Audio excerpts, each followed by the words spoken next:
All of his co-workers were gone. What could it mean? Stanley decided to go to the meeting room. Perhaps he had simply missed a message. Stanley lifted the bucket into his arms, and a wave of comfort rushed over him. Stanley clutched the bucket tightly to his chest. This was not the correct way to the meeting room, but Stanley had felt the bucket calling to him, telling him that the employee lounge was simply the place to be. And here it was. Had the bucket turned out to be correct? Well, no, never mind. The bucket was wrong. Stanley took the door on his left to go back to the meeting room. No, said the bucket. don't go to the meeting room. Go somewhere else. The cargo lift, yes. Go. Good, said the bucket. Now ride the lift all the way to the top. There's something up there I need you to do. Stanley did not question why or how this bucket was speaking to him. It should have alarmed him, of course, because buckets can't talk. But Stanley chose not to think about this obvious fact. He was firmly convinced that the bucket had spoken to him, and he unthinkingly did whatever the bucket asked.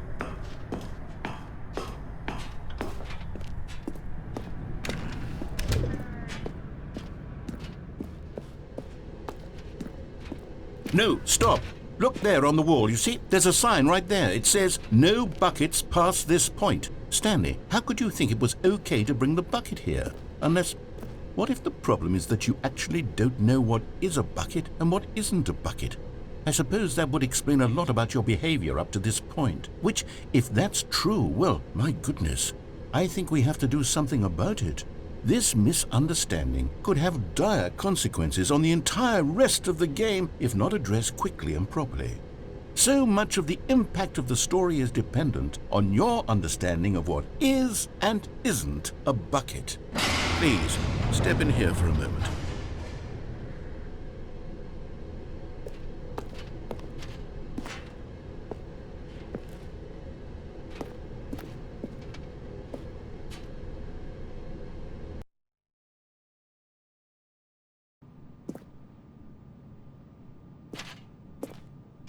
Now then, I'm going to run you through some test scenarios, and you'll tell me whether or not the thing I'm showing you is a bucket. Simple enough, right? This should tell us everything we'll ever need to know about what is or is not a bucket. Okay, let's begin.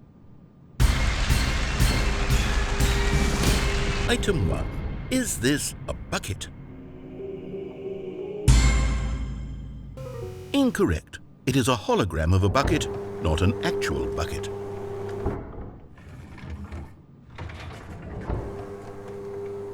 Item 2. Is this a bucket? Incorrect. It is a 3D printed recreation of a bucket, not an actual bucket.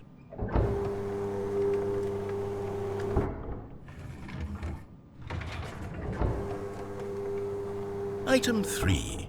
Is this a bucket? Correct. This is a bucket.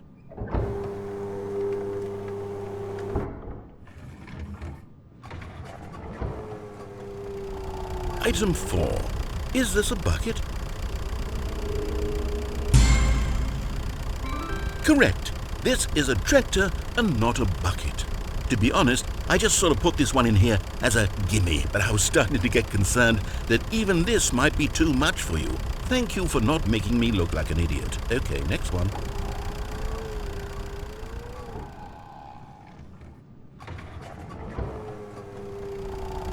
Is this a bucket?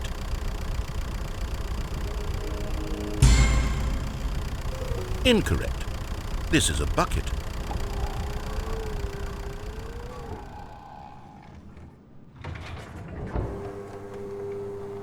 Item 6.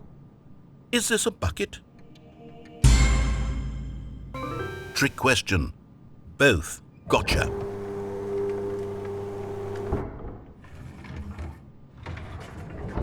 Item...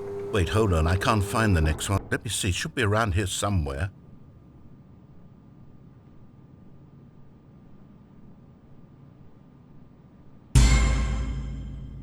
Yes.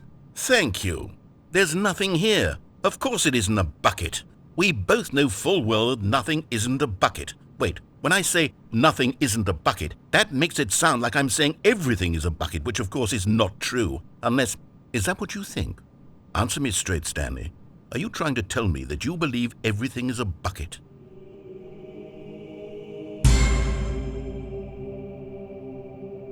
You know what? I'm too confused to even sort it out. I've lost all sense of perspective. What is a bucket? What isn't a bucket? Mere moments ago I could answer these questions with confidence, and yet now I'm somewhat adrift. Do any of us know what a bucket is? Am I a bucket? Stanley, I can't keep doing this. I'm losing myself, and myself was all I ever had to begin with. I'm afraid the bucket is threatening to tear our relationship apart. I can't have that. I'm sorry, but I'm going to erase all buckets from the game entirely. Okay, here we go.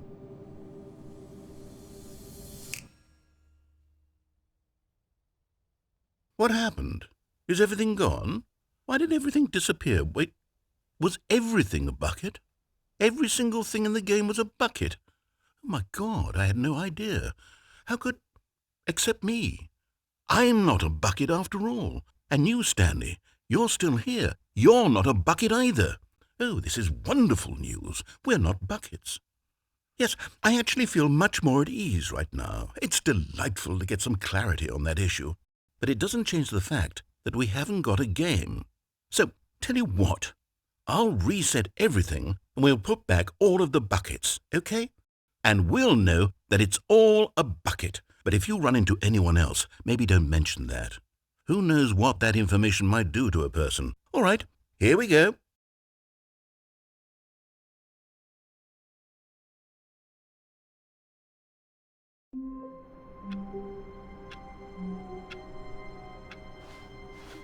All of his co-workers were gone.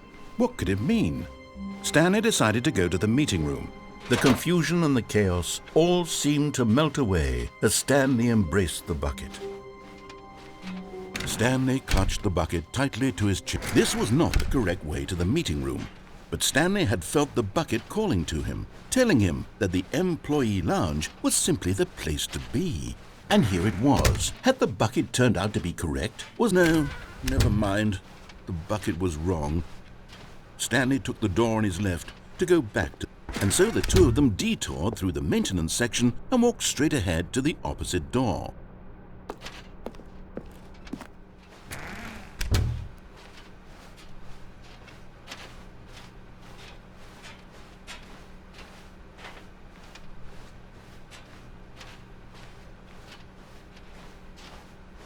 Still no one was here. Stanley needed the bucket's warmth and comfort now more than ever. Perhaps his boss's office was where he'd find answers. Oh, Stanley, can you feel it? The broom closet. It wants the bucket. You can feel that, can't you? The aura of jealousy? It's as clear as day. This broom closet believes it deserves the bucket. I can really feel it now. It's a bucket. It belongs in a broom closet. That's what the broom closet is trying to say here. It's supposed to go with the other cleaning supplies. Good for you, Stanley. Don't give in. Don't hand over the bucket. I know how hard it must be, given the pressure that the broom closet is putting on your shoulders right now, but you have to be strong.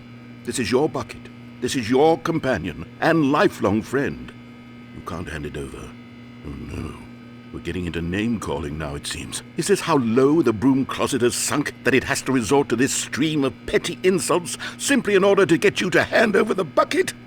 Stanley, I never liked this broom closet for a variety of reasons, but even this is worse than I had imagined. And wait, now the broom closet has the gall to imply that you and the bucket are not truly deep and lasting friends? That your relationship is purely superficial and convenient? That your life is so banal and meaningless that you'd feel the same sort of kinship towards any inanimate object which happened to lay in your path in an even partially enticing manner? Well, I'd never. Go on, Stanley. Lay into it. Really tell the broom closet off for its demeaning comments. Expand on the wide variety of experiences you and the bucket have shared together. Go through each of them point by point. Share your journal entries detailing the rich emotional landscape of your feelings for the bucket as they have changed and evolved over the years. Let him have it.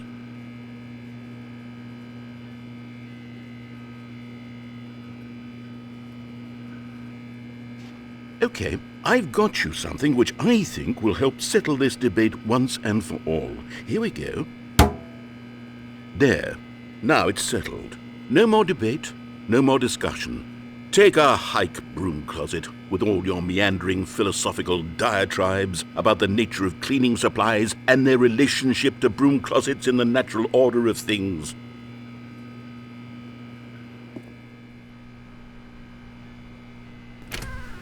All right, I've got a second sticker back here, and I'm going to slap it on as well because I think it's appropriate. You see? I feel that it works because the sticker is also a bucket. That way, if you're ever unsure whether the thing you're holding is a bucket or not, you can look down at this sticker and say to yourself, "Ah, it's a bucket." There really is a wide variety of applications for this sticker. Coming to a staircase, Stanley and the bucket walked upstairs to the boss's office.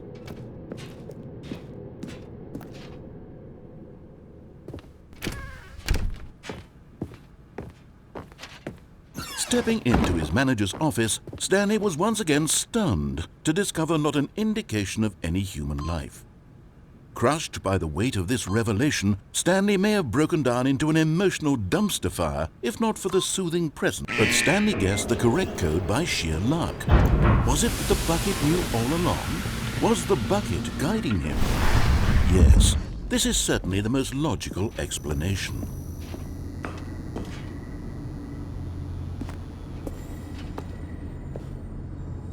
You found one of them. One of the miniature Stanley figurines. Remember, no reward for collecting all of these, only the intrinsic pleasure of a job well done. You can't buy that sort of happiness, Stanley. God knows I've tried. So, I implore you to savor each and every moment you come across one of these beautiful figurines.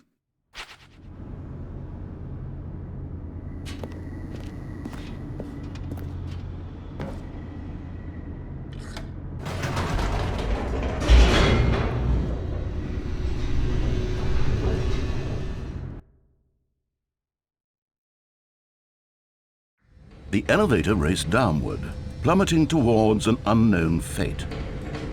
It would be all Stanley could do to keep himself together, if not for the bucket. Soothing him, comforting him, reassuring that in this darkest moment of uncertainty, he would be all right. The bucket is here for you, Stanley. Everything will be fine. Stanley and the bucket walked straight ahead through the large door that read, Mind Control Facility.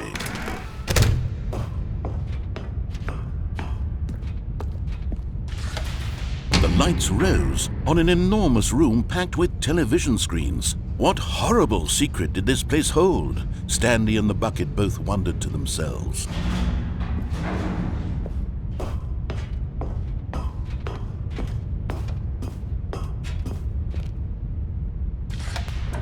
The monitors jumped to life, and Stanley nearly dropped the bucket in shock.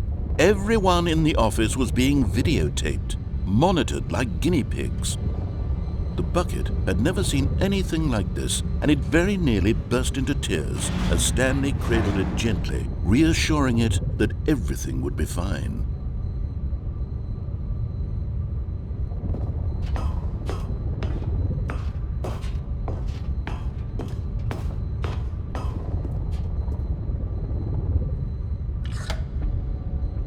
Was the bucket under the mind control facility's influence as well? Had the bucket been told to do things it didn't wish to do? What kinds of things does a bucket want to do or not want to do in the first place? These questions raced furiously in Stanley's feeble mind.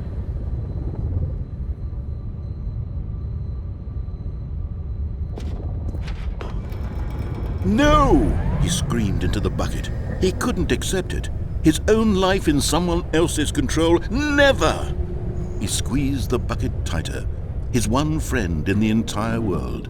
At this point, he could trust no one except for the bucket.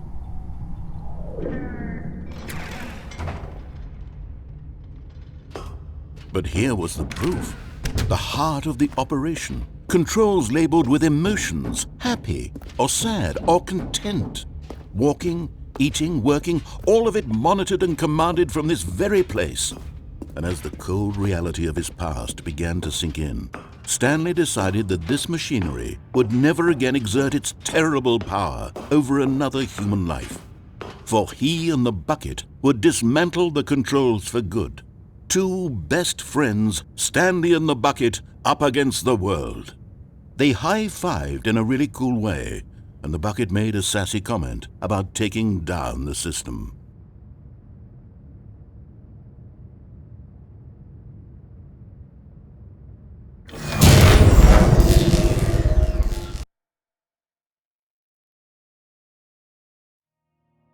Stanley and the bucket waited in blackness. Was it over? Yes, they had done it. Stanley and the bucket had defeated their greatest and darkest enemy, freed themselves from the tyrannical grip of the evil mind control machine. Freedom was now mere moments away. Excitedly, the two of them began to discuss the kind of life they wanted to live once they stepped through this massive door. The bucket wanted to learn to roller skate. Stanley wanted to sneeze in every country on Earth. Both of them wanted to begin watching a movie, any movie, but then stop it halfway through and begin watching it in reverse from the end. True, it was a simple life they envisioned, but it was one they'd lived together, with one another to lean on, to trust, to support. What? Wait. What was happening? Why had the door stopped? Was Stanley and the bucket not about to be freed?